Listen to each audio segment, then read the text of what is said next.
Non, plus sérieusement, avec les élections qui arrivent, municipales dans un mois, présidentielles d'ici un an, et comme c'est un événement tech, on va parler effectivement de réseaux sociaux, qui est une partie du futur de la démocratie, en tout cas du débat démocratique. On va parler de Vladi, on va parler d'Elon Musk, on va parler de réseaux sociaux. Pour commencer, je voudrais revenir sur un événement, vous en avez probablement entendu parler si vous avez allumé la télé ou la radio en décembre, la crise des agriculteurs liée à la DNC, à la dermatose nodulaire contagieuse. C'est une colère qui était bien réelle, hein, on voyait avec des vraies mobilisations de la part des agriculteurs, des vrais débats démocratiques aussi dans la société avec les responsables politiques, entre les citoyens et les agriculteurs et les décideurs politiques.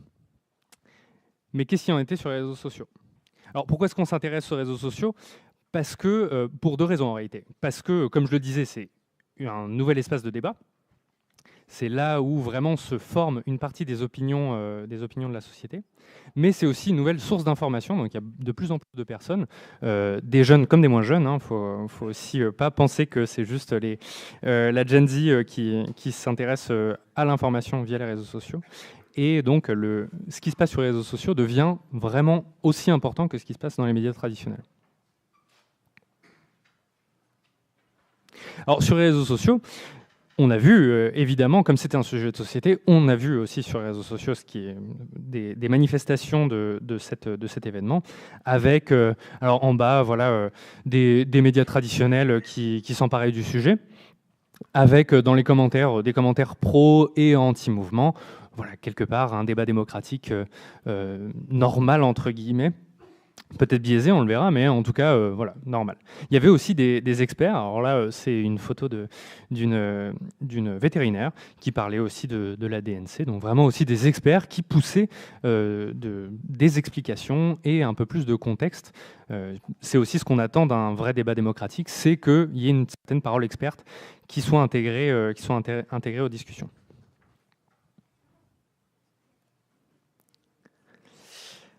Alors nous, chez Agoratlas, quand même, c'est notre métier de s'intéresser à ce qui se passe sur les réseaux sociaux. Donc on va aller un peu plus loin que juste de l'anecdotique et de screenshots. Le premier réflexe, c'est d'aller sur des outils comme VisiBrain, qui est un partenaire à nous. C'est des outils de social listening. Le social listening, c'est cette série d'outils, dont VisiBrain fait partie, qui va capter tout ce qui se passe sur les réseaux sociaux et qui va vous faire, grosso modo, ces jolies courbes-là d'actions, d'interactions et du nombre d'activités, du nombre d'utilisateurs, etc., qui a parlé du sujet à partir d'une liste de mots-clés, par exemple. Donc nous, on s'est intéressé à une période qui durait 2-3 jours, et on s'est intéressé juste à X pour commencer.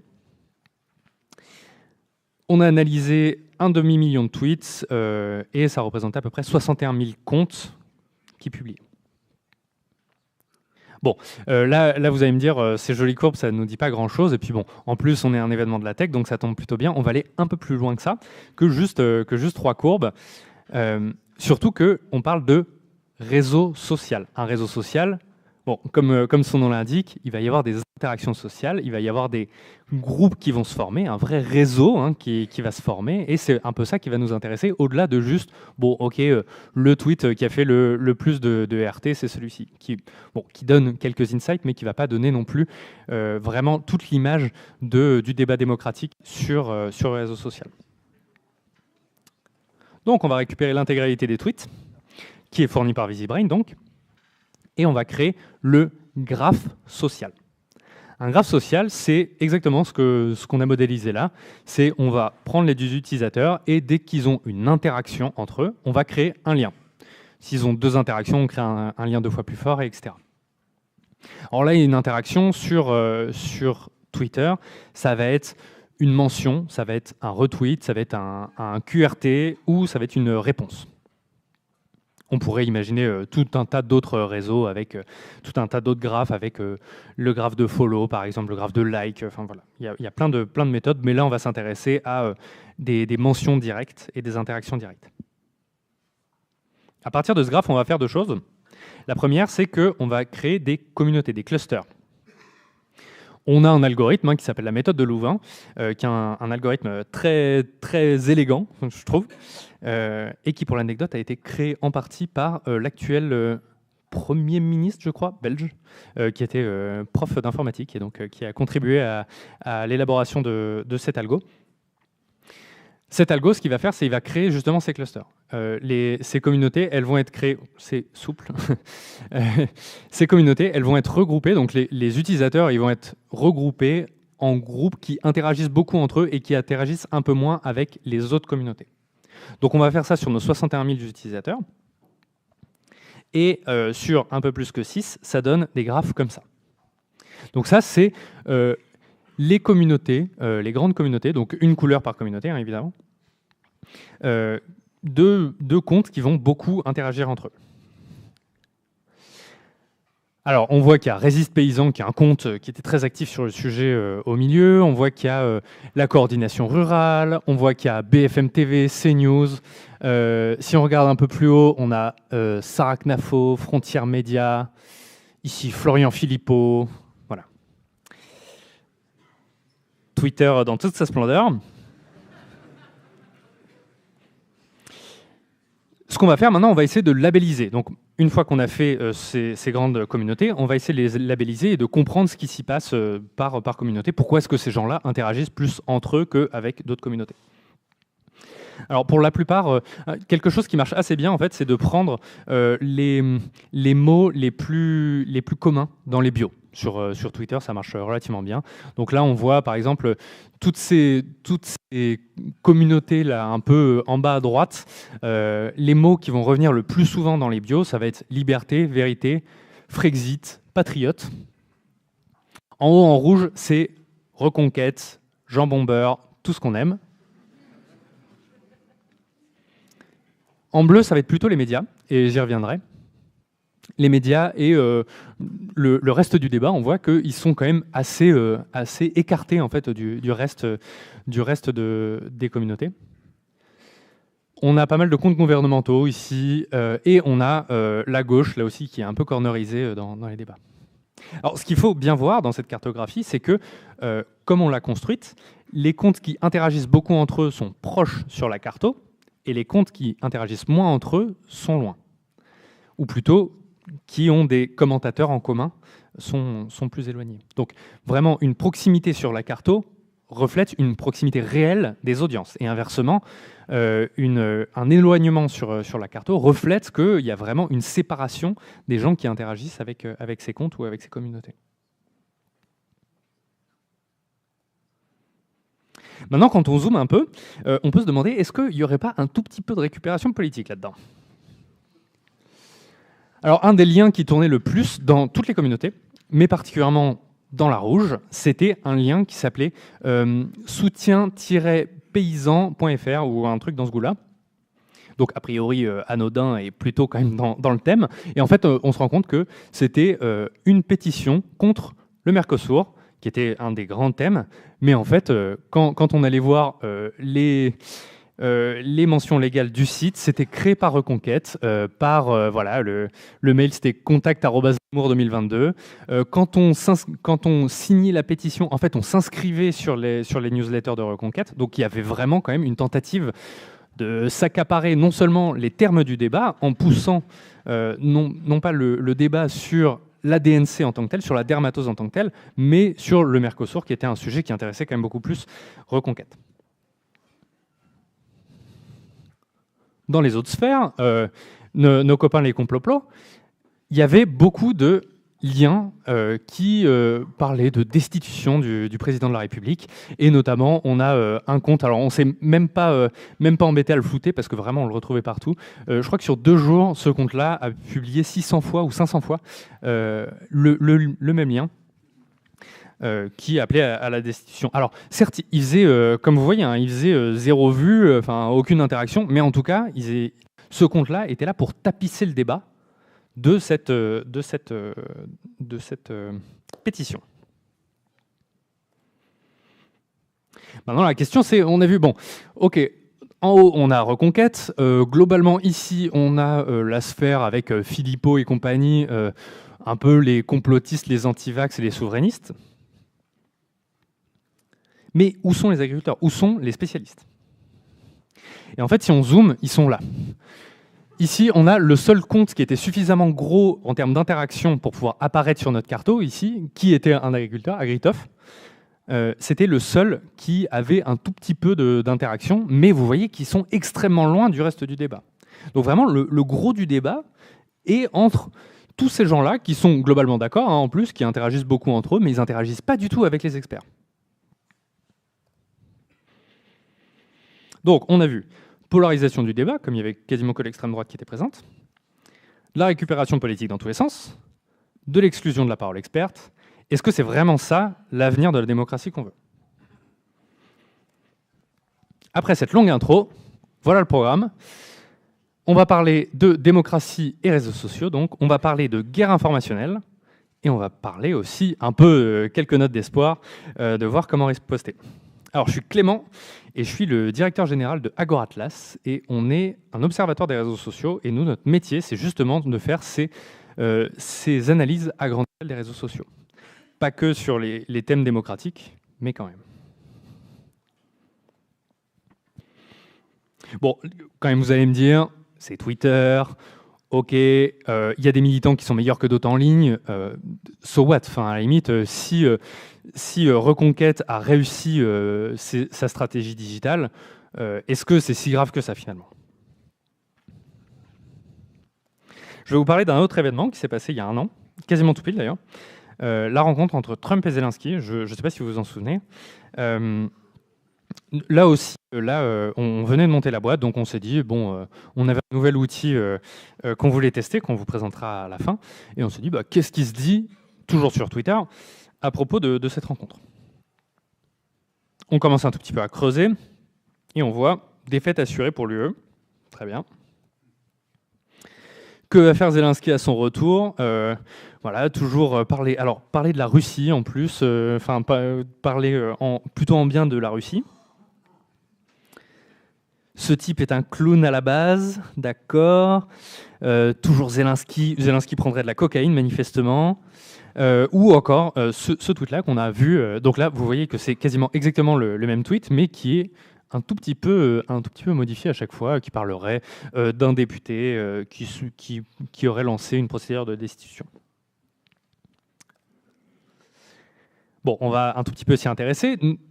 Nous, quand même, il y a un vrai problème qu'on a dans nos analyses, c'est d'éviter tous les biais de récupération, tous les biais d'analyse. Parce que, évidemment, qu'on pourrait chercher le pire du pire sur Twitter, ce ne serait pas très difficile, mais si on veut s'intéresser à vraiment ce qui se dit sur un réseau social, de façon neutre, il faut qu'on ait une méthodologie la plus claire possible, et aussi qu'on l'exprime pour qu'on puisse se faire challenger scientifiquement sur nos conclusions. Donc, notre méthode de récupération ici, c'était, on a récupéré l'intégralité des tweets francophones des 24 heures suivant la rencontre qui contenaient le terme Zelensky. C'est tout. On ne voulait pas non plus intégrer Trump, on ne voulait pas intégrer des termes liés à la Russie pour justement éviter ce biais-là. On voulait vraiment se dire, qu'est-ce qui se dit sur Zelensky juste à la suite de cette rencontre.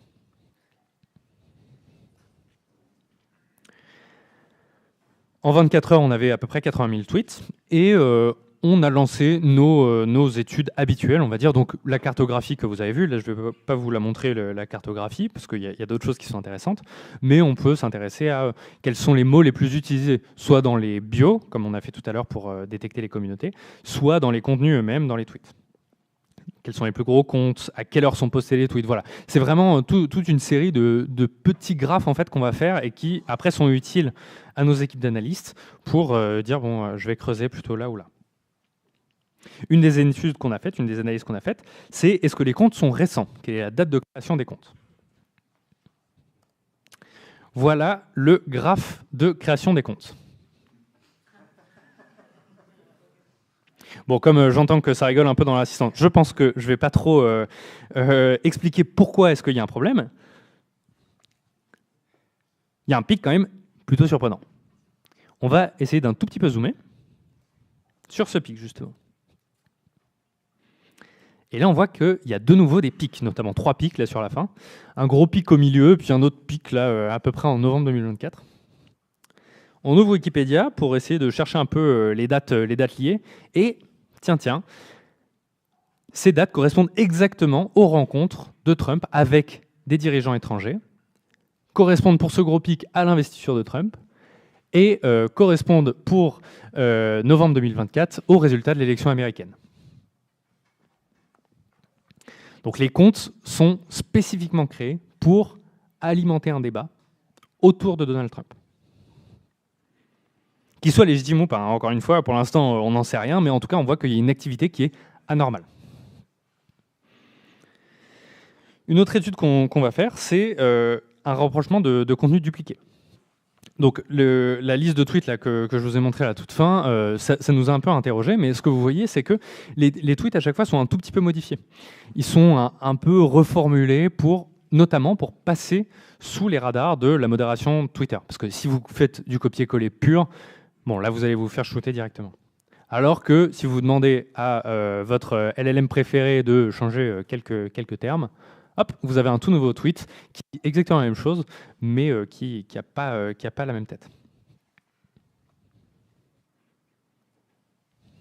Heureusement, on a un petit outil pour faire ça, pour regrouper les tweets qui vont ensemble. Et là, on voit que là aussi, il y a une vraie convergence de certains comportements. Ça, c'est tout à fait inauthentique de voir ces bulles-là. Donc là, par exemple, la procédure de décision, c'est la petite bulle bleue qu'on voit là. Il y a aussi beaucoup de contenu dupliqué, beaucoup de spam autour d'un narratif anti-von der Leyen, anti-UE, qui est là en vert. Le clown Zelensky un peu trop forcé sur la cocaïne, ça aussi c'est quelque chose qu'on vous a montré et qui est là aussi beaucoup publié. Donc ces bulles-là représentent vraiment un ensemble de contenu qui a été pratiquement mot pour mot dupliqué. Ça, c'est vraiment caractéristique d'actions coordonnées de comportements inauthentiques et de tentatives de biaiser le débat. Et, surprise, surprise, tous ces narratifs, ou presque, sont anti-Zelensky, sont anti-UE, et pour certains, sont ouvertement pro-Poutine. Alors pas que, parce qu'on voit là, par exemple, tout en haut, il y a un mini cluster sur la justice pour le Congo. Donc c'est aussi pour montrer qu'on a essayé d'être le moins biaisé possible, et donc on capte aussi ce genre de comportement un peu annexe. On n'a vraiment pas voulu biaiser l'analyse du pro-Zelensky ou du pro-Trump ou du pro-Poutine. Là, vraiment, on voit que l'intégralité du débat, en tout cas du débat inauthentique, est tirée vers des narratifs anti-UE et pro-Poutine. Alors cet outil-là, on l'a pas inventé. C'est 3Delta. Alors ça se lit Delta, mais en fait c'est 3Delta, qui est un outil créé par Viginum. Viginum, c'est l'agence gouvernementale qui est en charge de détecter des ingérences numériques. J'en reparlerai un peu plus tard. C'est un outil qui est open source, qui est performant, alors un peu plus performant parce qu'on a mis les mains dedans et on a contribué à l'open source, on en est très fiers, et qui est made in France. Donc, si vous voulez commencer un peu à jouer avec, la Carto, là, cette chose-là, c'est nous qui l'avons développé un peu en surcouche. Ça, c'est un outil qui est en interne, mais pour la détection des contenus dupliqués, ça marche vraiment super bien. Je fais une micro-parenthèse, mais ça détecte aussi donc les reformulations, comme on a vu, ça détecte aussi si des tweets ont été dupliqués, mais dans différentes langues. Donc vraiment, c'est un outil qui est extrêmement puissant pour détecter des tentatives, même à l'échelle européenne, on va dire, ou européenne ou internationale.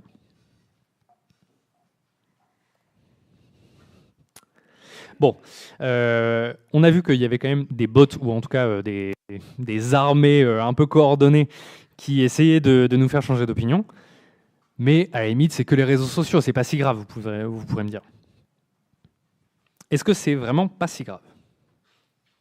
Alors, la première chose, c'est qu'il faut bien voir que les réseaux sociaux impactent beaucoup d'autres systèmes technologiques, impactent Internet d'une manière générale, et là, plus particulièrement, impactent des LLM, parce que les LLM vont aller s'entraîner sur du contenu qui a été généré sur les réseaux sociaux, et donc c'est une vraie stratégie qui a été documentée pour le coup, qui a été documentée notamment par Viginum, que les Russes s'organisent pour aller faire du faux contenu sur Reddit, des faux sites web, pour faire entraîner les LLM sur des narratifs pro-russes. Les réseaux sociaux impactent également les politiques. Alors cette photo-là, vous l'avez peut-être vue, c'est une photo qui a été prise dans le QG de Trump pendant la capture de Maduro. Vous voyez que, alors bon, déjà Trump n'a pas de notes, n'a pas d'ordi. Ça, je ne commenterai pas ça. Par contre, ce que tous regardent, c'est Twitter derrière. Donc ça montre quand même l'impact qu'ont les réseaux sociaux pour les décideurs politiques. Vraiment, c'est un indicateur fort de ce qui se passe dans la société pour eux.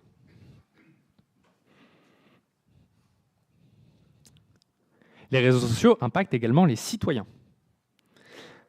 Vous avez peut-être entendu parler il y a 1 an et demi, des élections en Roumanie qui ont vu un complet inconnu, Georgescu, gagner les élections, en tout cas arriver en tête du premier tour des élections roumaines, simplement, entre guillemets, simplement grâce à TikTok et à une organisation très forte sur les réseaux sociaux de ces militants et de ces militants un peu automatisés, et principalement des militants russes. Ça a été documenté, là aussi par Viginum, mais aussi par d'autres organismes et aussi les services de renseignement roumains.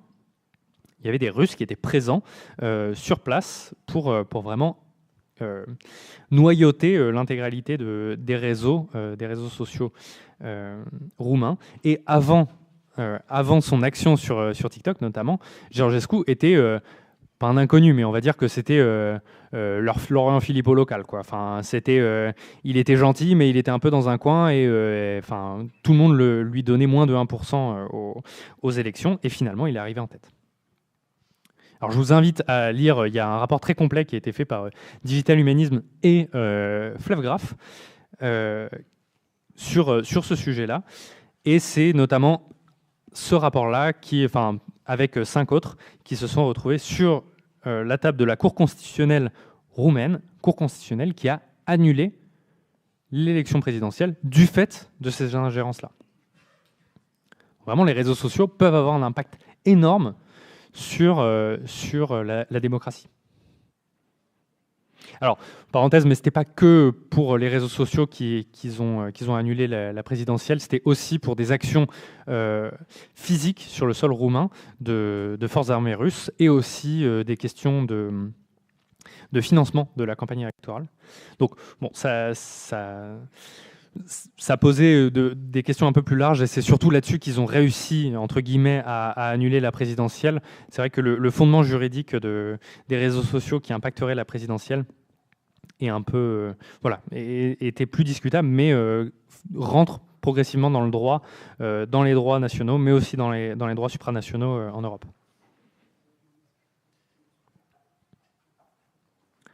Est-ce qu'on est vraiment en guerre? Enfin, parce qu'on parle de guerre informationnelle, et j'y reviendrai, mais est-ce qu'on est vraiment en guerre? La réponse est malheureusement oui. Alors là, on parle de Russie parce que c'est quand même un ennemi très identifié, mais c'est pas le seul. Ici, je vous ai mis, alors ça vient de sortir, hein, c'est sorti la semaine dernière, un rapport qui a été fait par Check First, qui est un organisme de surveillance des réseaux sociaux notamment, et qui a documenté l'organisation de l'armée russe sur le commandement de l'information. Donc avec des actions psychologiques, avec des actions numériques. C'est vraiment, de leur côté en tout cas, ils sont extrêmement organisés pour nous mener cette guerre informationnelle.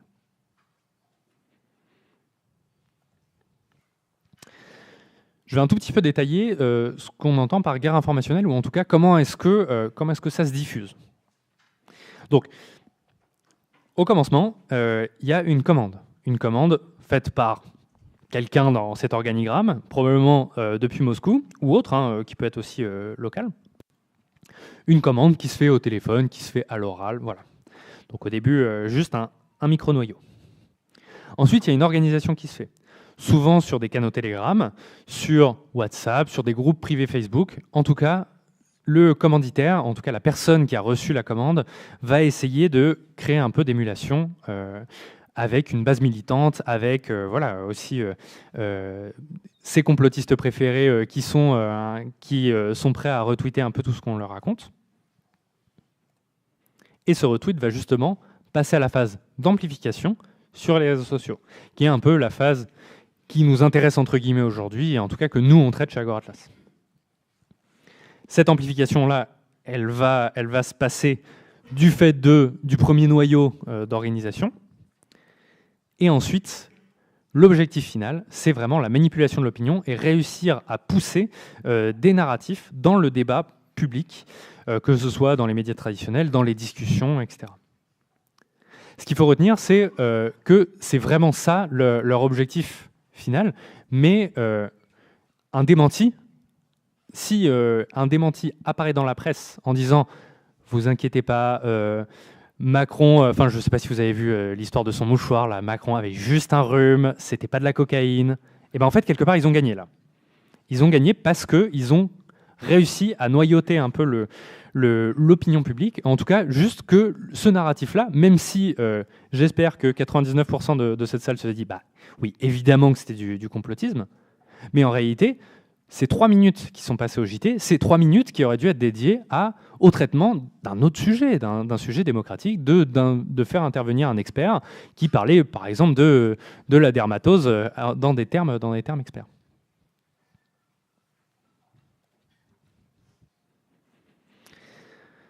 Pour finir, je vais essayer de vous proposer quelques pistes de riposte. Je vais vous proposer ce cadre-là, donc déjà essayer de cadrer la menace avant d'y réagir, essayer de cadrer la menace. Ensuite, de voir comment est-ce qu'on peut la détecter, voir comment est-ce qu'on peut réagir, et enfin comment est-ce qu'on peut collaborer collectivement, internationalement, pour répondre plus efficacement à cette menace. Alors, pour cadrer, on va dire, je vais faire très grossier et schématique, mais c'est volontaire pour des besoins de simplification, on va dire, de vulgarisation. Il y a une première approche de cette menace-là, qui est celle qu'on a évoquée pendant la rencontre entre Trump et Zelensky, et aussi un peu le sujet de la DNC, qui est l'approche à la russe, on va dire, qui est vraiment ce qu'on appelle du carpet bombing, donc d'essayer de bombarder et de tapisser tout le débat du même narratif ou d'un narratif poussé. C'est pas très grave si ça fait pas de vue, mais en tout cas, à chaque fois que vous allez ouvrir un tweet qui parle de Zelensky, vous allez avoir un zozo, un compte automatisé ou un boomer un peu perdu qui va aller retweeter ou en tout cas pousser un narratif qui aura été commandé par toute la chaîne d'amplification dont je vous ai parlé plus tôt. Ce qui est important dans cette approche, c'est vraiment d'avoir le plus de relais possible. Et là, il faut vraiment bien retenir que oui, il y a de l'automatisation, ça c'est clair et net. Le compte dont je vous parlais pour la DNC qui publie 500 fois en 2 jours, évidemment que c'est quelqu'un qui a automatisé ça. Mais il y a vraiment des vraies personnes, enfin, quand nous, on s'intéresse à ce sujet-là, quand on va voir les comptes qui vont republier ces narratifs-là qui paraissent aberrants, c'est pour la plupart, enfin souvent en tout cas, des vraies personnes qui sont juste un peu démunies face à l'information sur les réseaux sociaux ou sur Internet du manière générale. Donc ça, c'est la première approche à la russe, on va dire. Ensuite, vous avez l'approche à l'américaine, un peu plus frontale. Voilà, Elon Musk qui qui appelle clairement à voter pour l'AfD, donc l'équivalent du RN ou de Reconquête en Allemagne, qui fait un gentil petit space avec eux pour voilà, essayer de créer un peu d'émulation autour de leur candidature. Donc là, c'est vraiment de l'ingérence frontale et brutale. Et eux disent, oui, mais attendez, c'est ma liberté d'expression, donc évidemment que j'ai le droit de faire ça, et ils se cachent derrière ça. Donc c'est beaucoup plus frontal et beaucoup plus direct.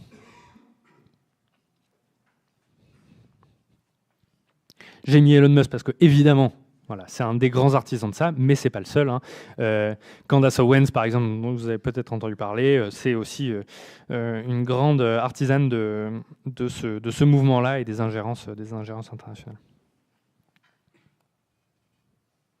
La troisième approche, c'est l'approche non pas par les États, mais par les plateformes elles-mêmes.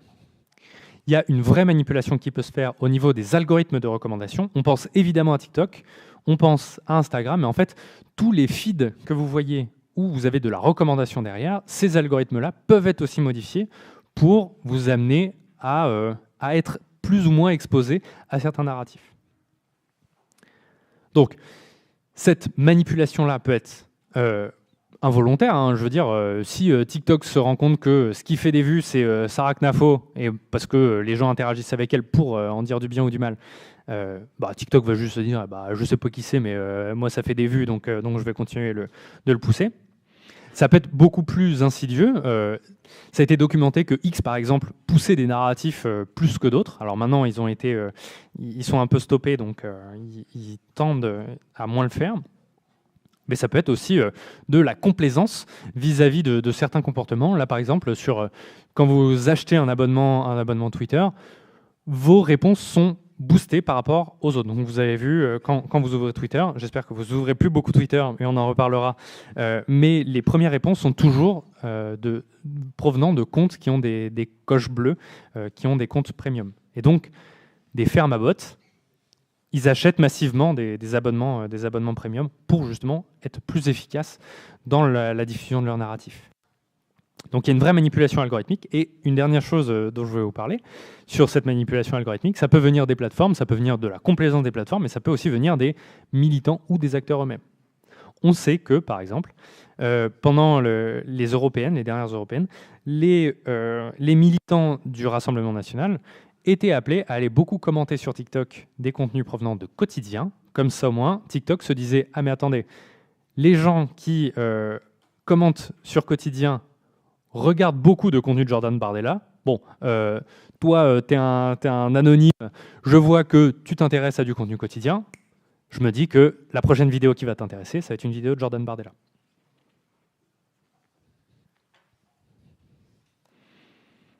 Maintenant, comment riposter ?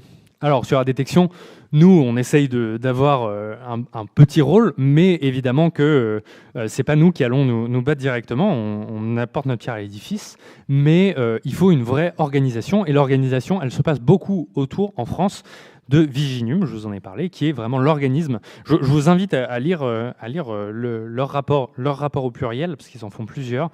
C'est vulgarisé, c'est passionnant, un peu déprimant des fois, mais c'est très documenté.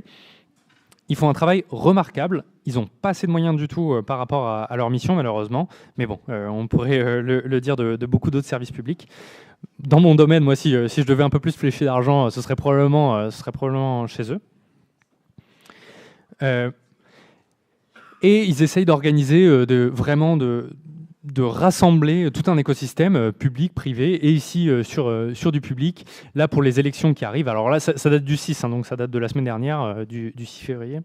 Ils ont annoncé le RCPE, le réseau de coordination et de protection des élections, pour les élections municipales qui arrivent, avec l'ARCOM, donc la commission des comptes de campagne et du financement de la vie publique, Viginum, donc, le ministère de l'Intérieur, etc., etc. Donc vraiment, il y a quand même une certaine émulation et une certaine prise de conscience d'un point de vue des autorités pour prendre ce sujet très au sérieux.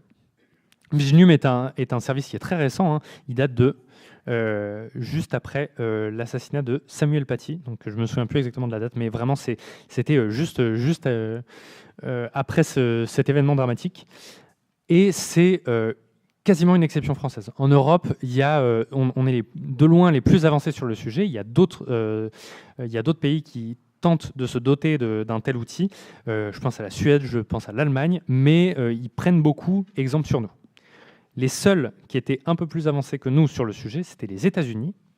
Et l'organisation qui gérait ça aux États-Unis a été une des premières qui a été fermée par Donald Trump quand il est arrivé au pouvoir. C'est pas une blague.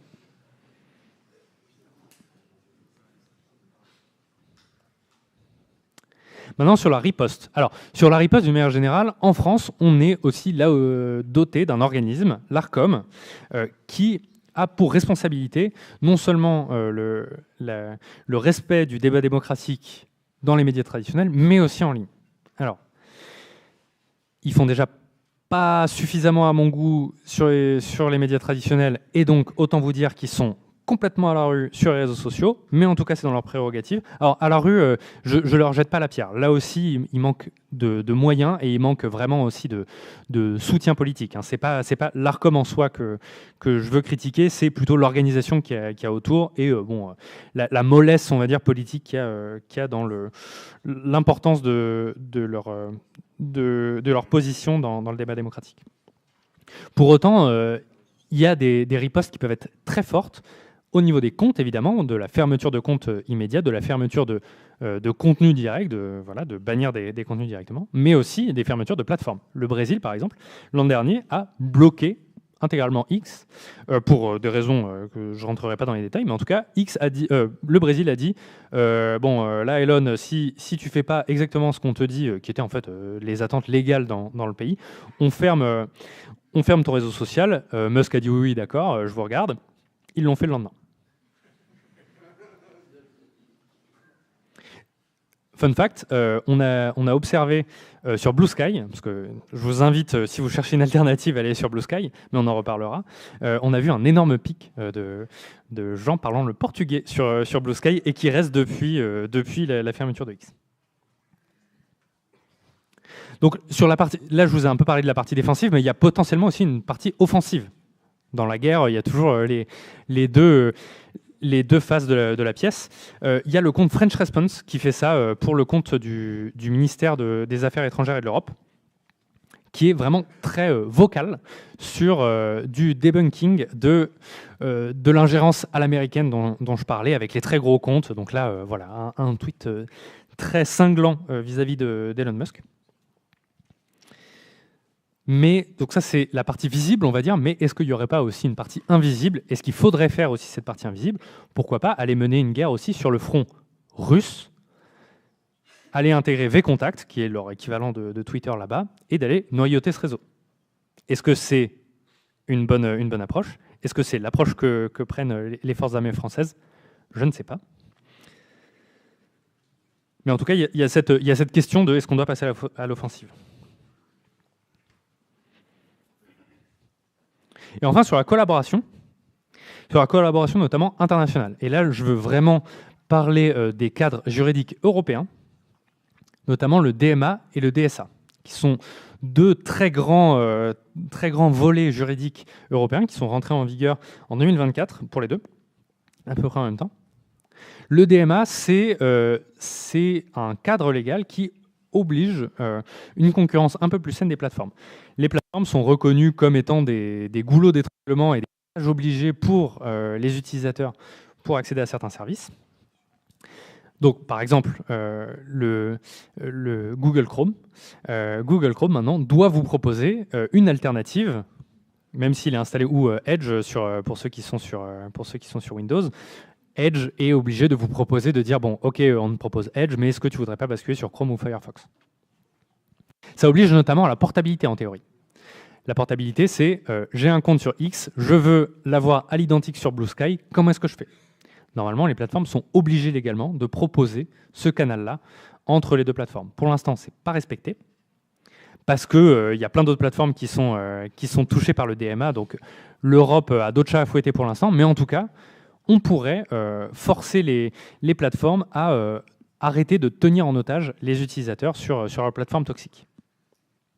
Il y a le DSA également, qui est l'autre très grand cadre, alors là, qui est beaucoup plus spécifique aux réseaux sociaux, qui oblige à la modération des contenus, qui oblige à la transparence, la transparence algorithmique et la transparence des annonceurs publicitaires, et qui oblige aussi les plateformes à proposer un accès aux chercheurs pour pouvoir faire de l'investigation sur leur plateforme. Pour l'instant, ce cadre-là n'est pas du tout respecté. Il y a X qui s'est pris une amende record de 120 millions de dollars, je ne sais plus, justement dans le cadre du DSA, sur ces trois points-là. Mais on est très très en retard et il faudrait vraiment un peu secouer le cocotier pour faire appliquer ces cadres-là. Et maintenant, je vais profiter des quelques minutes qui me restent pour... quand même, on est une audience un peu particulière, on est tous des acteurs de la tech. Comment est-ce que nous, collectivement, on peut riposter? Déjà, cadrer la menace. Sur cadrer la menace, on sait que X est une plateforme toxique qui laisse couler, voire encourage des comportements absolument inauthentiques et complètement toxiques. Donc, je vous propose de quitter X, non seulement pour éviter sa propre pollution, mais bon, ça à la limite, voilà, chacun voit midi à sa porte, mais aussi pour désintéresser les médias et les politiques. Si les médias et les politiques voient que les gens se désintéressent à cette plateforme, alors, a priori, Musk sera peut-être un peu plus enclin à faire respecter le droit sur sa plateforme. Il y a le site Open Portability. Je vous fais un peu de pub pour David Chavalarias, qui est un chercheur du domaine, un chercheur CNRS, qui a créé cette plateforme pour justement permettre cette transposition entre votre compte Twitter et Blue Sky et Mastodon. Donc, Blue Sky et Mastodon qui sont évidemment les alternatives directes quand on pense à basculer de X, mais pourquoi pas imaginer un nouveau futur avec Reddit, avec... Enfin voilà, c'est pas forcément essayer de trouver une correspondance un pour un, de dire, bon, avant j'étais sur X, maintenant je passe sur autre chose. Autre chose qui ressemble exactement à la même chose, mais avec un chef un peu moins fasciste. Sur la détection, faites de l'analyse. Vous avez vu que on a des outils open source. Le petit graphe de création de compte, c'est une ligne de Python. Donc, il y a une vraie difficulté qui est de récupérer de la donnée. Il y a de la donnée qui est open source, qui est complètement open. Par exemple, la donnée Blue Sky est complètement open. Vous pouvez aller la récupérer gratuitement. Commencez à vous faire un peu une idée de à quoi est-ce que ça ressemble de l'analyse de réseaux sociaux. Il y a NodeXL, alors pour le coup, qui est un outil payant, mais qui n'est pas très cher, qui vous permet de récupérer un peu de données. Encore une fois, pour faire de l'analyse, il faut un peu de tech, un peu de Python si vous faites du Python, mais surtout beaucoup de curiosité. En réalité, c'est surtout ça, c'est avoir envie de se poser des questions sur la data. Et sur les cartos, alors nous, on a nos propres outils parce qu'on doit gérer des cartos qui sont immenses, mais je vous invite à regarder Gephi et son alternative en ligne est un peu plus facile d'accès, je pense, Gephi Lite, pour faire des graphes comme ceux que je vous ai montrés au début. Sur Réagir, il y a beaucoup d'actions à faire, mais je pense que celle sur laquelle j'ai le plus envie d'insister aujourd'hui, surtout vu l'audience que j'ai devant moi aujourd'hui, c'est l'éducation. Comme je vous le disais, les bots qu'on a vus, les relais et les amplificateurs de ces narratifs-là, c'est souvent des vrais gens qui sont complètement démunis face à ce qu'ils voient sur les réseaux sociaux, et qui font pas bien la part des choses entre ce qui est authentique et ce qui est inauthentique. Donc vraiment, faites de l'éducation.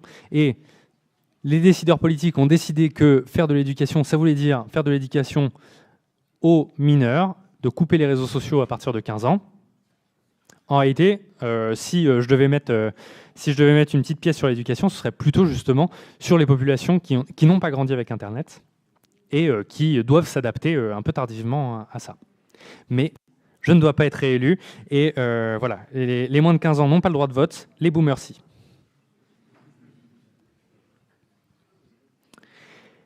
Et je vais finir sur la collaboration. Aider les analystes, contribuer à l'open source. Alors, quelques idées comme ça. 3Delta, encore une fois, qui est un outil open source. Gephi, j'en parlais pour faire les cartos. Il y a Latte-Proto. Latte-Proto, c'est le protocole qui est sous-jacent à Blue Sky, qui est fascinant si vous voulez aider à façonner l'avenir des réseaux sociaux. Je pense que c'est une bonne porte d'entrée. Et aussi, un peu de pub, si vous voulez devenir analyste et vraiment contribuer, rentrer un peu, vous engager, on recrute. On recrute une personne justement pour faire de l'analyse avec nous en plus. Et j'en ai terminé. Voilà. Donc pour reboucler avec le début, on ne fait pas que de l'analyse des influences politiques. On met à disposition aussi nos outils, un peu pour payer le loyer et les voyages à Tours, nos outils du marketing, mais on fait évidemment des analyses des influences politiques et de la cartographie de ça pour le public et pour les médias. Et on est cette joyeuse équipe. Alors là, c'est les fondateurs, mais on a d'autres personnes qui nous aident. Et notamment, on a fondé ça avec Florent Lefebvre, que vous avez vu un peu plus tôt dans les slides, parce que c'est l'analyste qui avait fait le rapport sur les élections roumaines. Alors c'était avant qu'on fonde la société, mais Florent est un des vrais experts français du domaine. Voilà, j'en ai terminé. Je pense qu'il y a encore quelques minutes pour quelques questions, ou alors c'est le temps du café. Deux questions, mais sinon je reste là avec grand plaisir autour du café.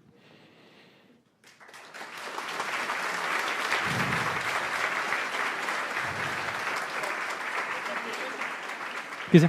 Ouais, ok. Ouais. Tu as beaucoup parlé de X. Ouais. Ce qui s'est passé, le fait que probablement c'était peut-être mieux sans désengager. Visiblement, il y a énormément d'études qui continuent de faire Ouais. sur X. Mais du coup, est-ce que ça motive pas ce qui se passe sur X, en fait, qui est de désengagement en même temps? Parce que c'est juste une illusion, en fait, tout le monde est... Ouais, alors la question c'est, on fait beaucoup d'études sur X et on en a beaucoup parlé, mais en même temps il y a un vrai désengagement. Et donc est-ce que ce désengagement impacte ce qui se passe sur le réseau? Voilà, en quelques mots. J'ai répété pour YouTube. Alors c'est une très bonne remarque. Effectivement, on voit qu'il y a une polarisation de plus en plus forte sur X. Alors, de plus en plus forte, en tout cas, une polarisation qui existe depuis quelques années. Et globalement, ceux qui restent, c'est ceux qu'on a vus.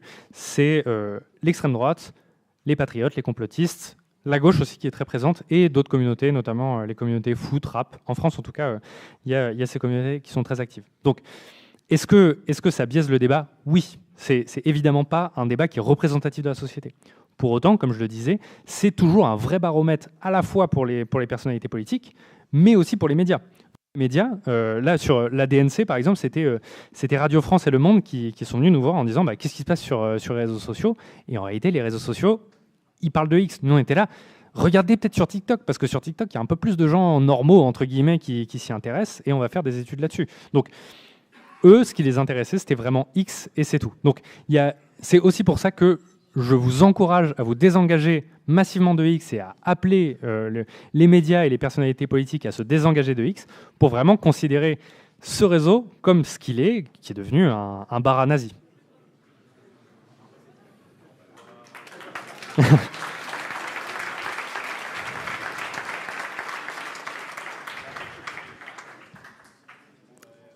Temps pour une autre question s'il y en a. Très courte, vas-y.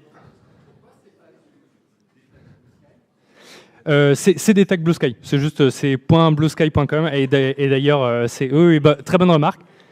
Alors, mais c'est une bonne remarque, hein. On est aussi sur X pour des raisons de visibilité des médias. Alors vous allez voir, mes deux compères sont plus du tout actifs. On a encore un compte, on a un compte professionnel là-dessus. Moi, je relaye que du contenu professionnel, plus du tout personnel.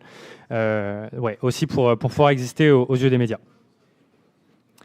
Mais il n'y a plus du tout d'interaction sociale.